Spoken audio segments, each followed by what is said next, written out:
Salut à tous, alors c'est reparti, on continue l'exploration du Liber Xénologie, c'est-à-dire l'ouvrage qui a été écrit par Janus Drake pour le four, pour de four dans l'univers de Warhammer 40 000, qui est un traité sur toutes les observations sur la xénologie qu'il a pu faire dans la forteresse noire et dans la station spatiale de Précipice. Donc tout simplement, c'est basé sur Blackstone Fortress, le jeu, vous avez ces personnages-là, et on continue comme ça notre exploration. Donc si vous n'avez pas vu la première vidéo, eh bien regardez dans les playlists, je vous remets le lien.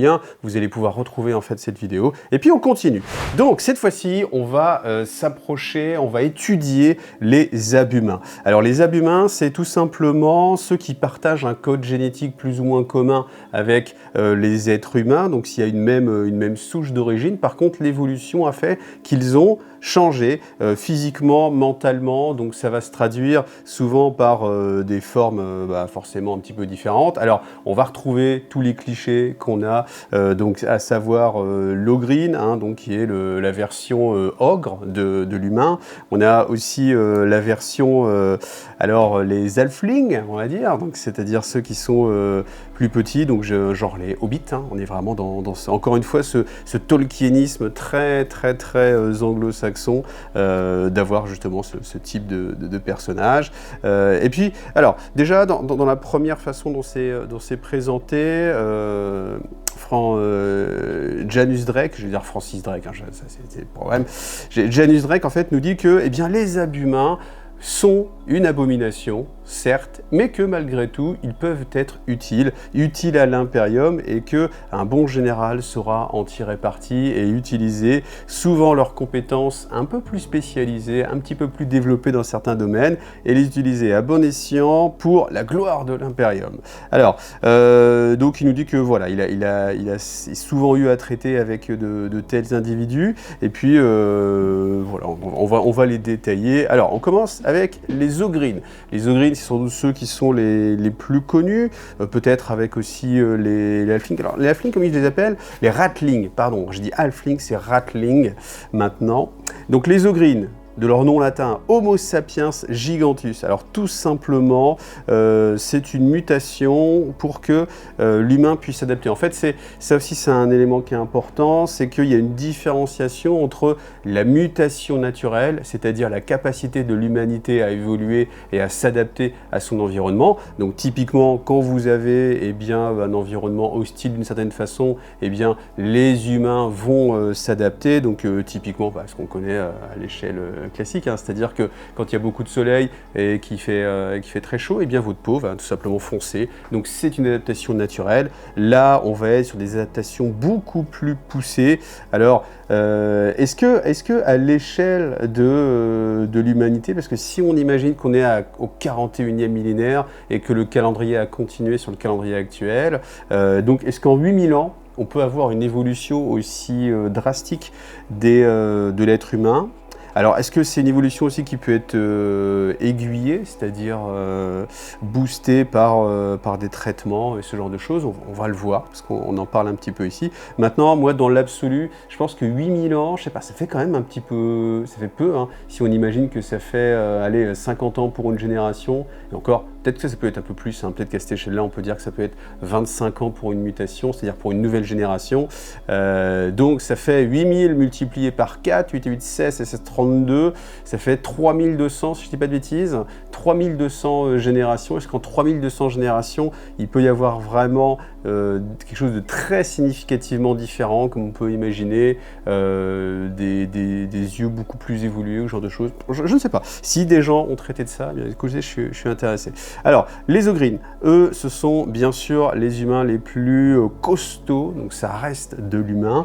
C'est extrêmement, c'est un développement extrême de la musculature, mais ça se fait au détriment de l'intellect. Alors, ce qui est assez, au final, un peu étonnant quand on réfléchit, parce que dans cette notion-là, il n'y a pas de raison, si ce n'est, on va dire, cinématographique ou artistique, que l'accroissement de la masse musculaire s'accompagne d'une diminution des capacités mentales. À savoir que plus on est fort, plus on est stupide. J'ai l'impression que c'est un peu le... comment dire, disons que c'est un peu ce qu'on a dans l'imaginaire et j'ai un peu l'impression que ça oppose en fait les sportifs d'un côté et les littéraires de l'autre qui n'ont pas forcément le temps de faire du sport et que bah, forcément il va y avoir ce cliché qui va être que bah, ceux qui ont beaucoup de muscles, des gros muscles, ils n'ont rien dans la tête et qu'à l'inverse, ceux qui en ont beaucoup dans la tête, eh bien ils sont un petit peu plus frêles et voilà. Et je trouve qu'on retrouve ce grand cliché avec les ogrines. Donc les ogrines, l'avantage qu'ils ont, c'est que malgré le fait qu'ils aient un intellect très limité, eh bien en fait ils ont une foi qui peut être encore plus grande en l'empereur, à tel point que c'est un petit peu comme les orques hein, dans le schéma, c'est-à-dire qu'ils croient vraiment que l'empereur peut apparaître sur le champ de bataille, venir leur remettre une médaille et qu'il se bat quelque part juste à côté, qu'on ne le voit pas mais qu'il est juste à côté, donc ça renforce en fait leur foi. Alors l'inconvénient avec ça, c'est qu'ils ont une interprétation des ordres qui est très très premier degré. Hein. Donc quand on va dire, là il y a un exemple qui est assez sympathique, donc Janus nous dit qu'une fois il a eu affaire à un jeune lieutenant, etc., qui avait donné l'ordre aux ogrines de l'aider à tirer les vers du nez des prisonniers. Et en fait, il nous raconte que ce qu'il a vu après, eh bien, c'était tout simplement physiquement les ogrines qui voulaient retirer les vers du nez sur les prisonniers, que donc du coup, voilà, ça n'a pas été des plus adéquates. On a un autre exemple aussi avec avec un commissaire qui demandait à se faire couvrir, couvrez-moi. Et en fait, techniquement, ils se sont jetés sur le commissaire et qu'ils l'ont aplati et qu'ils l'ont écrasé. Donc voilà, faut faire très attention. Hein, Janus recommande vraiment de faire très attention aux mots que l'on va employer. Il faut que les ordres soient extrêmement compréhensible pour qu'il n'y ait aucune interprétation de la part des ogrines et qu'on soit vraiment dans du premier degré. Malgré tout, après, eh bien, ils ont une robustesse hors norme, ils peuvent manier des armes colossales que ne pourrait pas manier un simple humain de par leur poids. Ce qu'il faut aussi noter, c'est que ces armes sont spécifiques aux ogrines. Pourquoi ? Parce qu'il faut qu'elles aient elles-mêmes une résistance. Parce que même quand ils vont les utiliser, le fusil Reaper qu'ils utilisent en général, ils l'utilisent aussi comme une arme contondante, hein, pour taper dessus, alors que ça reste un flingue, mais ils vont l'utiliser pour donner des coups. Donc voilà. Après, il met en garde, malgré tout, parce que le revers, encore une fois, de la médaille de cette foi qu'ils peuvent développer pour l'Imperium, eh bien, ça peut facilement être retourné contre l'Imperium, parce qu'il est assez facile pour un prêtre un petit peu zélé ou pour un hérétique d'utiliser en fait de cette foi et de dire « Ouais, mais regarde tes anciens potes, en fait, tu vois, ils sont passés du côté obscur, regarde, ils sont peints en noir, donc voilà, c'est le mal. Et toi, il faut absolument que tu venges ça. » Et le problème, c'est que c'est assez facile de retourner en fait un ogrine. Malgré tout, comme ils sont encore un peu plus aveuglés par la foi, que ce soit les dieux sombres ou autre chose, eh bien ça les rend peut-être encore un peu plus stupides et forcément ils vont faire des erreurs et l'intellect vraiment déficient peut être vraiment un inconvénient sur le champ de bataille. En tout cas, voilà, les ogrines, on connaît très bien parce que on a vraiment plusieurs entrées, c'est quelque chose qu'on a suivi depuis très longtemps, donc qui a toujours été présent. Donc j'attire votre attention aussi sur le fait, alors c'est pas officiel, mais qu'on a l'ami Gandalf qui a créé un codex avec les primogrines, qui sont tout simplement en fait des ogrines qu'on aurait transformées en Space Marine. Et c'est assez intéressant, il a vraiment fait un gros travail dessus, donc je ne sais pas s'il y a des choses qui sont disponibles. Si vous le... c'est le truc, c'est que si je vais pas vous donner son mail comme ça, il va se faire harceler. Mais il y a moyen, si vous cherchez un petit peu sur Internet, de trouver comme ça des informations sur les primogrines. Le lore est vraiment assez développé.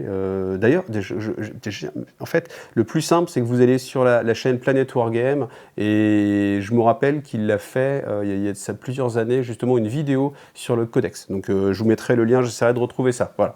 Ensuite, on a les longues jambes. Alors les longues jambes, ça je connaissais pas en fait jusqu'à présent. Donc Homo sapiens elongatus. Donc c'est simplement des habitants qui étaient sur une planète tout simplement où la gravité était beaucoup plus faible. Donc forcément le corps s'est moins tassé et puis ils sont devenus beaucoup plus grands. L'avantage, c'est que comme ils ont des grandes jambes, ils courent plus vite. Ok, c'est gros avantage. L'inconvénient, c'est que comme ils sont plus grands, c'est plus facile de les prendre pour cible. Voilà, c'est vite vu. C'est pas quelque chose que dont j'avais déjà entendu parler dans l'univers de Warhammer 40 000, mais voilà. Alors, c'est là un petit peu, peut-être, des fois, je pense qu'il y a des choses qui sont là un petit peu aussi pour faire un petit peu de remplissage, c'est-à-dire, on va pas trop aller en avant sur le lore, c'est-à-dire que là on n'apprend pas grand-chose, hein, sinon qu'ils sont grands, et que comme ils sont grands, ils ont des grandes pattes et qu'ils courent plus vite, mais que du coup, comme ils sont plus grands, on peut les prendre pour cible plus facilement. Et voilà, tout est dit, il n'y a pas d'image, ça c'est quelque chose que je peux, surtout pour les prochains, pour les Félinides, c'est dommage qu'il n'y ait pas toujours une petite illustration, ça pourrait être assez sympa pour se mettre un peu dans l'ambiance. Alors là, forcément, c'est facile, parce que c'est peut-être tiré du Codex Astra Militarum ou ce genre de choses, donc là c'est assez facile de les retrouver. Dès que c'est une illustration qui serait exclusive au livre, il y en a un petit peu moins. Ça, c'est un petit peu dommage. Ensuite, les Félinides. Alors, les Félinides, Janus nous dit que il n'est pas sûr et certain qu'ils existent vraiment, mais il les consigne malgré tout dans cet ouvrage. En tout cas, ce seraient des humains, alors évidemment félinide, on pense félin, donc avec un côté félin, donc des hommes-chats, tout simplement, ou des hommes-tigres, ou ce genre de choses. Il nous dit que simplement, à un moment donné, il en a entendu parler, mais que il avait rencontré un marchand dans la cité de Précipice, qui lui vendait en fait une sorte de carcasse de félinide, mais qu'en fait, en l'étudiant un peu plus près, il s'était aperçu que c'était simplement un montage grossier entre des peaux de bêtes croisées avec des squelettes humains, etc. Mais que Greg, par contre, lui, donc c'est son acolyte Kroot, a dit en avoir rencontré et qu'il les avait combattus, et que le signe distinctif, c'est qu'ils avaient des grandes griffes qui étaient longues comme l'avant-bras. Hein, un peu, peut-être qu'il s'est battu contre le Wolverine, on ne sait pas, mais en tout cas, Janus doute malgré tout en fait de la véracité des choses, mais bon, il tenait quand même à le préciser. Alors là c'est pareil, les Félinides, je n'avais pas entendu parler avant. Des fois en fait, vous voyez, on a dans des romans comme ça des petites choses qui sont saupoudrées et où on retrouve ça. Là, j'avoue que féminine, longue jambe, je n'en avais jamais entendu parler jusqu'à présent. Alors ensuite, on a la souche Afriel, Homo sapiens maledictus. Alors pourquoi maledictus? En fait, là, on a une mutation qui n'est pas naturelle, c'est-à-dire que ce sont des surhommes améliorés, alors pas ce qu'on peut entendre avec l'espèce marine, bien évidemment. On est sur quelque chose de moins poussé, malgré tout, c'est l'idée, les rendre plus forts, plus intelligents, plus rapides, plus endurants en maladie, etc. Et ça a créé en fait une sorte de déviance où ils sont tous albinos. Donc pourquoi? Je ne sais pas. Je vois pas en fait pourquoi c'est rajouté là. C'est assez étonnant, peut-être pour leur donner un signe distinctif pour pouvoir les reconnaître. C'est très littéraire, je trouve, mais au final, je serais assez étonné qu'on puisse améliorer vraiment génétiquement les choses, et puis qu'on ait ce côté albinos, parce que je pense que c'est justement des gens qui ont plus de... Alors il faudrait peut-être que je me documente plus, mais qui sont plus sensibles justement au soleil, au rayonnement, ce genre de choses, et donc je suis pas sûr que ce soit un choix qui soit volontaire, évidemment. Et après, surtout, ce que ça a créé, c'est que ça a créé une déveine, c'est-à-dire qu'ils n'ont pas de chance. Et c'est une déviance génétique de cette souche-là, c'est qu'ils n'ont pas de chance. Alors, est-ce que la chance, forcément, c'est génétique, c'est quelque chose qu'on peut encoder, c'est quelque chose... voilà, voilà. Là, j'avoue que cette section sur la souche afrielle, elle me laisse un peu perplexe parce que tu te dis, bon, s'il y a le côté un peu scientifique, moi j'aime bien regarder un peu quand même le côté scientifique. Alors après, Janus, lui, même s'il se veut scientifique, on sent bien que dans tous ses écrits, il n'y a pas beaucoup de connaissances. Hein, on l'avait vu dans la partie d'avant où justement il s'interrogeait sur le fonctionnement des anticorps du corps humain. Mais là, il y a ce côté, se dire, oui, voilà, on a amélioré génétiquement les choses, mais bon, manque de chance. Maintenant, ils n'ont plus de chance. Voilà. Et relier les deux. Après, dans une époque au 41e millénaire où il y a quand même beaucoup de croyances comme ça, c'est quelque chose où la chance peut vraiment avoir une place assez importante et où on peut comprendre que certains pensent que c'est quelque chose qui existe vraiment. Peut-être que ça existe vraiment au final, je ne sais pas. Mais voilà, en tout cas, on n'en apprend pas beaucoup plus, si ce n'est que, de par cette malchance, cette souche n'a pas été très viable et c'est pour ça qu'on ne trouve pas énormément de combattants de souche afrielle. Voilà. Hop. Alors maintenant les ratlings. Alors les ratlings, ça on connaît très bien. Là on a des illustrations qui est basée justement sur Blackstone Fortress. Hein, c'est des figurines que vous avez dans la boîte de Blackstone Fortress. Donc ce sont tout simplement, oui je disais halfling parce que c'était comme ça que ça s'appelait avant, ratling, halfling, hobbit hein, tout simplement. Voilà, on est sur cette notion-là. Le cliché est très présent. Ils ont des grosses pattes avec des poils, voilà, comme les hobbits hein, tout simplement. Ils aiment bien manger, ils sont très costauds, etc. Après, ce qui les caractérise aussi, c'est une volonté qui est bien supérieure à celle des humains. Et en tout cas, une résistance aux contraintes qui est beaucoup plus élevée. C'est-à-dire que dans des conditions où même un garde impérial, enfin l'Astra Militarum, c'est quand même des surhommes. Hein. Là, on a l'équivalent des vétérans de nos forces spéciales. Hein. Donc c'est pour vous donner un ordre d'idée, on est vraiment sur du soldat surentraîné. Voilà. Et bien quand même eux, peuvent être en difficulté. Les ratlings, eux, bah pour eux, c'est une petite promenade de santé, et voilà.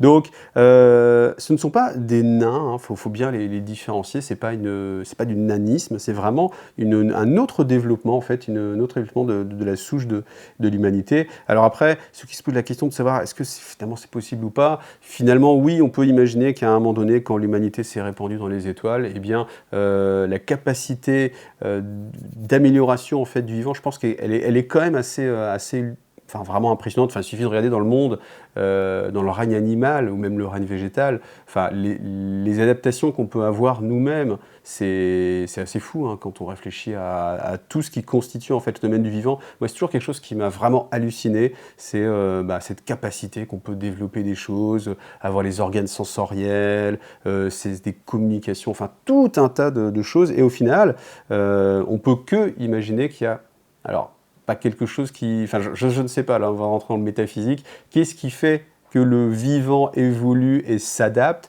Est-ce que c'est juste du darwinisme sélectif? Les plus forts survivent et c'est eux qui engendrent des enfants? Ou est-ce qu'il y a... je sais pas, j'avoue que je sais pas. Donc mais c'est quand même un sujet que je trouve vraiment intéressant. Après, quoi en penser Moi, mon intime conviction, c'est que sans imaginer qu'il y a une entité qui guide en fait le développement, des choses comme ça, je pense qu'il y a je sais pas, dans le côté vivant, quelque chose je sais pas. En fait, non, je sais pas l'expliquer. Donc c'est très compliqué. Mais vous voyez, par exemple, je me suis dit, mais comment d'une cellule tu peux arriver à un organisme qui se reproduit comme ça pour pouvoir continuer à exister avec enfin, tout le développement de tous les organes, un cœur pour pomper du sang, des poumons pour transformer l'oxygène, créer un cycle comme ça, absorber de l'eau, pour pouvoir la réutiliser, pour en tirer des nutriments, la nourriture, enfin... Ça, je trouve ça hallucinant. Entendre que les vibrations de l'air, ça crée un son, et que du coup, c'est une information qui nous permet de vivre, avoir le sens de l'équilibre pour pouvoir se déplacer, enfin, etc., etc. Je trouve que c'est vraiment hallucinant. Et peut-être que, voilà, ça peut expliquer au final, et que si jamais, pour en revenir à ce que je disais tout à l'heure, on pouvait vraiment voyager et aller sur différents mondes, différents environnements, et qu'on mettait pendant 8000 ans nos enfants en fait dans un environnement spécifique et qu'on mettait d'autres dans un autre environnement très spécifique, et bien qu'on observerait au bout de ces 2300 générations, c'est 3200 générations, et bien des grosses évolutions. Certains seraient des ratlings, d'autres seraient des ogris, peut-être. En tout cas, petite chose assez amusante là pour en revenir au ratlings, c'est que il dit qu'ils sont vraiment très courageux et qu'ils sont capables de se sacrifier pour autrui, et c'est une qualité assez noble. Malgré tout, s'il est question de nourriture, alors là, il n'y a plus d'amis qui tiennent, et c'est chacun pour soi.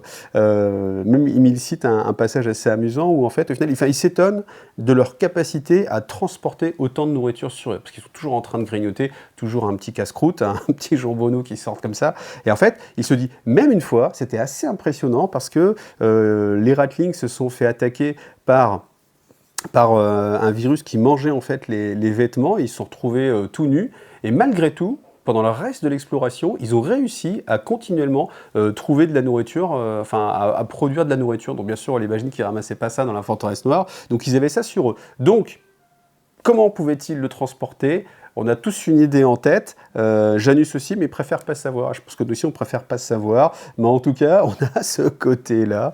Voilà, si, un petit passage qui était assez amusant.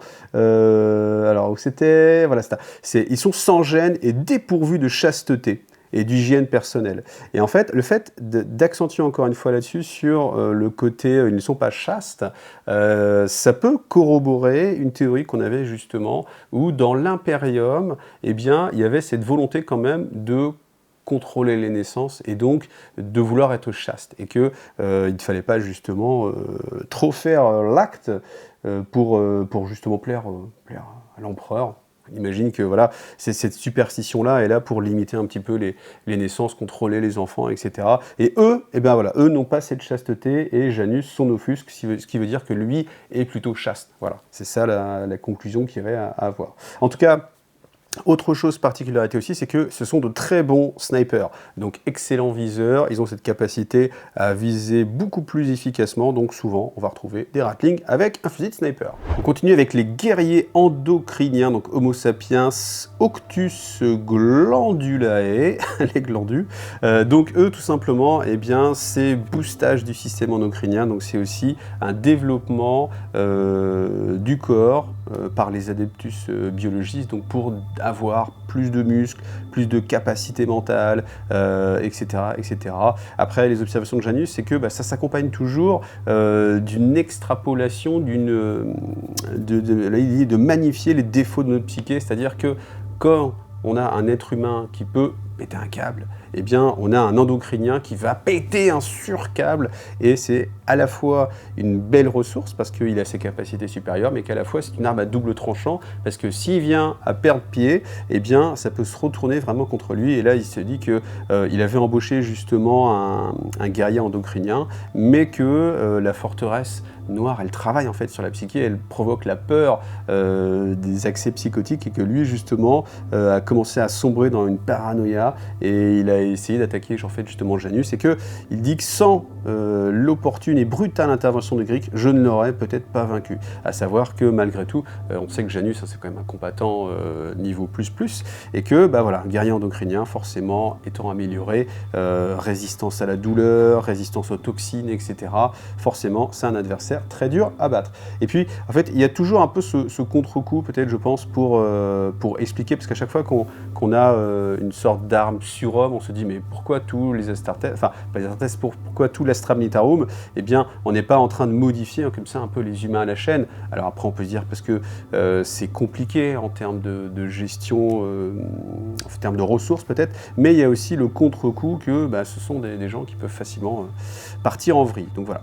Ensuite, on a les Trot, Homo sapiens verdantus. Donc eux, alors c'est pareil, je n'avais jamais entendu parler, mais c'est simplement, on nous raconte que sur une planète très verdoyante qui avait été coupée de l'Impérium avant la grande croisade de l'empereur, eh bien on avait le roi Némus qui avait fait serment de protéger la planète, qui s'appelle Verdoyant. Donc on imagine bien que c'était une planète avec beaucoup d'arbres, à condition que la planète protège aussi son peuple, et qu'en fait il y a eu une sorte de symbiose entre la forêt et les êtres humains, et qu'au fur et à mesure, eh bien, ils se sont transformés physiquement pour avoir une peau en fait qui ressemble un peu à de l'écorce. Donc typiquement, on va avoir des sortes de dryades, et la capacité aussi d'assimiler les nutriments qui sont dans la terre. Donc en fait, des humains qui fusionneraient plus ou moins avec des plantes, et qui auraient un mode de vie forcément un peu différent, mais voilà, on peut imaginer, c'est l'aspect dryade des choses. Et en fait, on va retrouver comme ça à chaque fois des parallèles avec ce qu'on peut imaginer, les hommes arbres, etc. Vous voyez, encore une fois, on reste encore une fois dans ce que j'appelle toujours le tolkienisme, c'est-à-dire les hobbits, les géants, les elfes, les dryades, les hommes arbres, des choses comme ça. Alors heureusement, il y a le côté un peu scientifique avec les endocriniens, parce qu'il n'y avait pas ce côté modification génétique, quoique peut-être, même Tolkien avait prévu, peut-être, je sais pas, parce qu'en fait les Uruk, c'est quand même des croisements entre des elfes et des orques. Donc peut-être après que il y a ce côté manipulation génétique, voilà, qui est interprété comme ça. Voilà. Ensuite, les Néandors. Alors les Néandors, c'est les Homo sapiens Ianotus. Alors tout simplement, c'est les Néandertaliens, c'est tout simplement une contre-évolution, on va dire, de l'humanité qui revient sur un aspect un peu plus simiesque avec le front très bas, un intellect très bas aussi, et puis beaucoup de muscles en fait. Donc voilà, ça c'est le cliché de la sous-évolution, la régression en fait de l'humanité. Ils n'ont pas trop de langage, donc en fait c'est très difficile de les exploiter au sein de l'Astra Militarum. Voilà, donc mais malgré tout, eh bien, quand les missions ne nécessitent pas de comprendre ce qu'on leur demande, mais simplement peut-être de tenir un fusil ou d'aller en avant tel de la chair à canon, eh bien, les Néandors, ça se révèle une ressource fort utile, tout simplement. Alors, les nocturnes, c'est assez intéressant. C'est justement des humains qui ont évolué sur des mondes dans lesquels il n'y a pas de soleil. Alors, soit raison numéro 1, parce que c'est une planète isolée, une planète nomade, une planète sans étoiles. Janus nous dit que c'est plus répandu que ce qu'on imagine. On peut bien le croire, parce qu'en fait c'est très difficile à détecter, étant donné que les étoiles, elles émettent de la lumière, donc c'est facile à reconnaître. Alors que les mondes qui n'émettent pas cette chaleur-là, c'est très difficile à repérer, voire presque impossible. Donc, forcément, on a l'impression que ça n'existe pas, mais c'est pas que ça n'existe pas, c'est juste qu'on les voit pas. Alors, on peut imaginer que justement des humains, lorsque l'humanité a colonisé un peu la galaxie, se sont posés sur ces mondes nomades. On peut imaginer aussi qu'il y a des planètes, un peu comme la Lune en fait, qui ont un cycle de rotation qui est synchrone sur leur cycle de rotation autour de l'étoile, ce qui fait qu'il y a toujours une face qui n'est pas éclairée. Et que dans cette zone-là, eh bien, n'ayant jamais de lumière, les humains ont justement évolué de façon un peu différente. Donc on a plusieurs formes. Donc on a l'écolocalisation, donc comme les chauves-souris, tout simplement cette capacité d'avoir un sonar naturel pour se repérer sans voir les choses. On a le tapetum lucidum, donc c'est au fond de l'œil en fait, une capacité à voir dans le noir en fait, donc une extrême sensibilité je pense à la lumière avec tous les petites rien que la lumière des étoiles suffit pour éclairer ce genre de choses. De la chimiluminescence, donc du sang ou d'autres fluides corporels qui contiennent des molécules phosphorescentes, donc comme ça eux-mêmes créent de la lumière, donc autour d'eux ça permet comme ça de se repérer. Après on a aussi l'odorat ou l'ouïe accrue, forcément quand on a une déficience, eh bien les autres organes vont essayer de compenser. Toutes ces mutations eh bien, peuvent se retrouver vraiment très très utiles parce que quand on va justement aller dans des missions où attaque de nuit ou attaque dans des grottes ou des éléments comme ça qui sont sombres, eh bien leur atout, si eux ils voient un petit peu comme en plein jour, eh bien forcément c'est très intéressant. Après ça s'accompagne quand même de mutations très désagréables en fait pour les humains classiques. Pourquoi? Parce que justement les yeux des fois vont être complètement absents, donc il n'y a pas d'yeux, ou alors au contraire des fois ils vont être extrêmement grands, un peu comme les poissons abyssaux, donc forcément des humains avec des yeux complètement énormes comme ça, c'est un petit peu dérangeant. Et même le contre-coup, c'est aussi que ces humains qui sont après, qui ont un intellect classique, hein, qui peuvent être enrôlés justement dans l'Astra Militarum, croire en l'empereur, venir sauver les mondes assaillis par les xénos, et bien en fait quand ils arrivent, leur faciès ou leur bioluminescence, etc., leurs mutations tout simplement sont tellement horribles et difficile à surmonter que eh bien, les citoyens qui sont venus protéger peuvent peut-être parfois se retourner un petit peu contre eux. Donc voilà, maintenant, après, encore une fois, utiliser ces atouts est toujours une bonne chose. Ensuite, on a les sub-Homo sapiens deformum. Donc là, en fait, les subs, c'est toutes les sous-divisions de mutations qui ne sont pas forcément classifiées. Donc on va avoir des excroissances, des bras en plus, des appendices, etc., etc.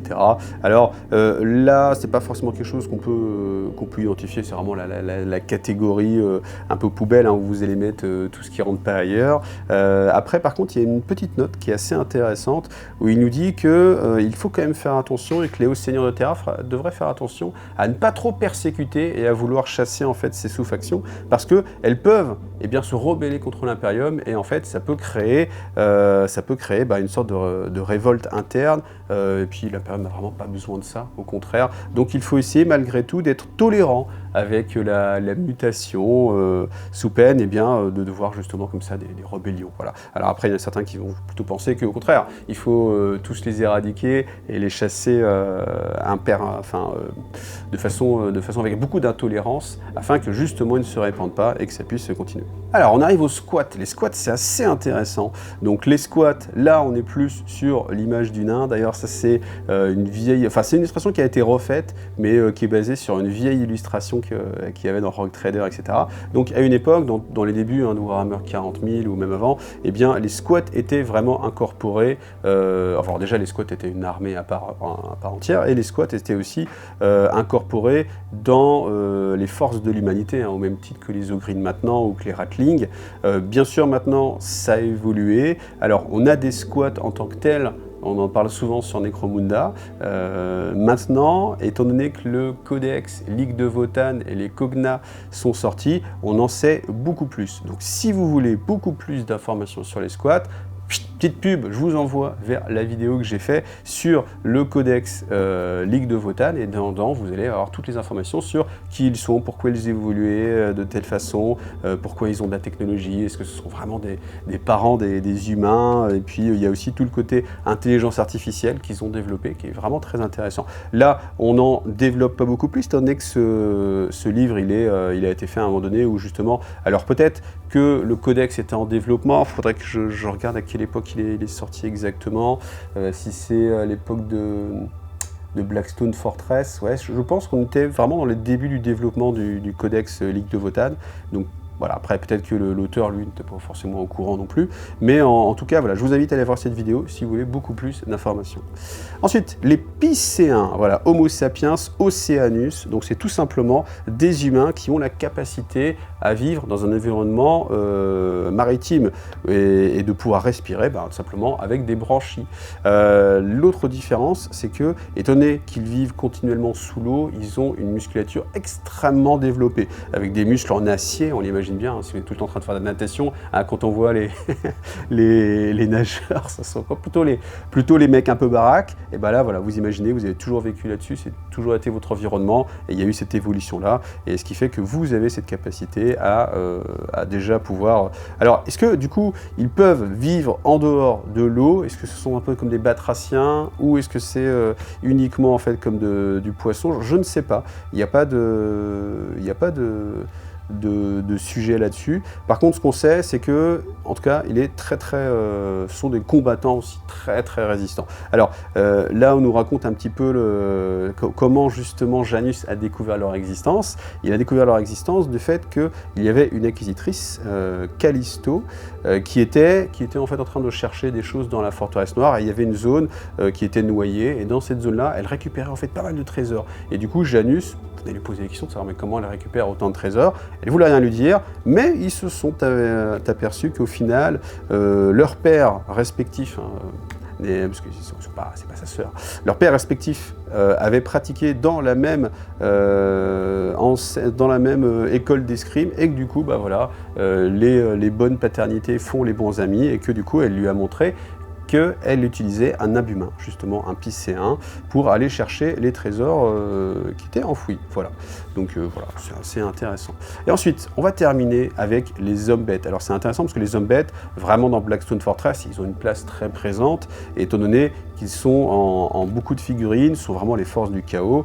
Voilà. Alors là, on nous apprend que les hommes-bêtes, eh bien, ils ne sont pas forcément par nature néfastes et négatifs. Là, c'est vrai qu'on a toujours des hommes-bêtes maintenant qui sont cultes du chaos, mais ce n'est pas forcément le cas en fait. C'est simplement que les hommes-bêtes eh bien, peuvent être influencés voilà, et passer du côté chaotique, mais ils ne sont pas par nature chaotiques, parce que c'est vrai qu'à un moment donné, on pouvait peut-être avoir cette notion de se dire que ce sont des humains, et avec l'influence du chaos, ils se mettent à muter et deviennent des hommes-bêtes. Mais là, tel que ça nous est expliqué, c'est vraiment une évolution de l'humain, un peu comme ce qu'on a déjà vu depuis tout à l'heure, mais qui, de par en fait, les différences, eh bien, vont avoir tendance à être plus enclins à suivre le chaos.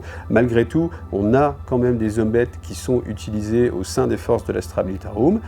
mais comme justement ils ont une forte tendance à passer du côté du chaos, eh bien il y a justement une discussion sur est-ce qu'on va les excommunier ou pas, et a priori ils sont en passe de passer au Xeno Horrificus, tout simplement Xeno Fericus, c'est-à-dire que dès qu'on voit un homme bête, eh bien on doit le tuer pour préserver l'humanité tout simplement.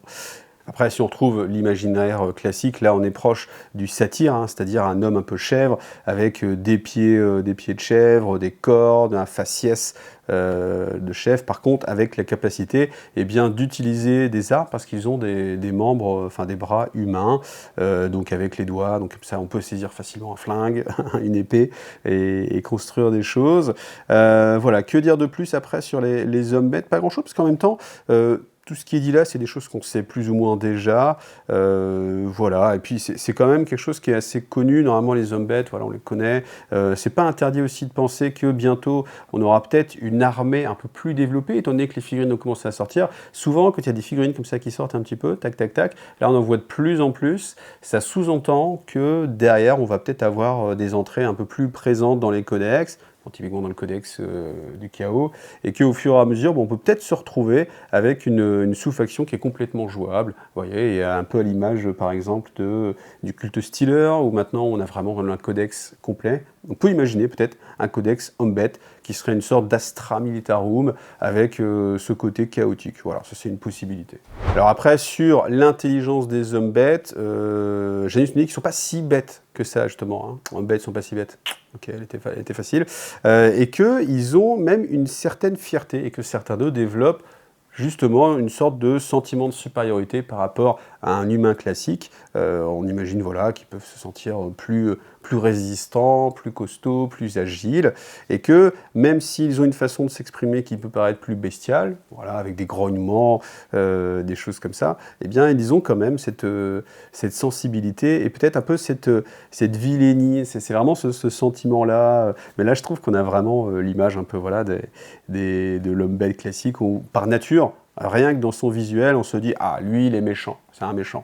Il a des cordes, il a des grandes oreilles, voilà, des pieds, des sabots. Forcément, c'est un méchant. » Et on va retrouver cette notion-là un petit peu sur les hommes bêtes. Et voilà, je referme le livre. On est arrivé au bout de cette partie consacrée aux abhumains. Ce qui est sympathique, c'est qu'on a quand même quelques petites informations en plus. Ce que je peux regretter quand même, c'est qu'on n'ait pas des illustrations au moins pour chacune des formes évoquées. Même si on n'a pas une belle illustration colorisée, etc. Au moins une sorte de petit grabouillage, un petit truc qui peut nous donner une idée. Ça serait un petit peu plus sympa pour enrichir les choses. Après, évidemment, ça demandait sans doute plus de travail. Mais en tout cas, j'espère que vous en avez appris plus et puis que ça vous donnait envie aussi de continuer cette exploration dans le Liber Xenologis. Voilà, encore une fois, merci beaucoup à Ragnar qui me prête son ouvrage. Et puis, vous voyez, on a encore de quoi faire. Hein. Il y a quand même pas mal de choses. Et je vous rappelle que le Liber Xenologis, je vais le faire en dilettante, c'est-à-dire entre d'autres vidéos pour avoir un petit élément qui ne se veut pas très narratif dans la continuité, c'est-à-dire qu'on n'est pas là à se dire « Ah, vivement la semaine prochaine pour avoir la suite ». Ça, moi, ça me permet d'adapter en fait mon rythme de travail. Voilà, tout simplement. Merci à vous en tout cas d'avoir vu cette vidéo. On se retrouve dans une prochaine. Vous avez toutes les playlists pour continuer à regarder les choses. Je vous rappelle qu'il y a une chaîne secondaire Wargame Lore et Guide TV. Peut-être que vous la regardez dessus, donc merci à ceux qui regardent sur cette chaîne-là, qui va être dédiée 100% au lore. Donc n'hésitez pas à vous abonner, à communiquer dessus, à partager, à liker. Et puis comme d'habitude, n'hésitez pas à soutenir la chaîne avec Tipeee, hein, j'en ai besoin. Et puis vous avez aussi tous les liens d'affiliation. C'est l'autre façon aussi d'aider, un peu indirectement, mais ça m'aide quand même complètement. Voilà, sur ce, à bientôt. Salut à tous.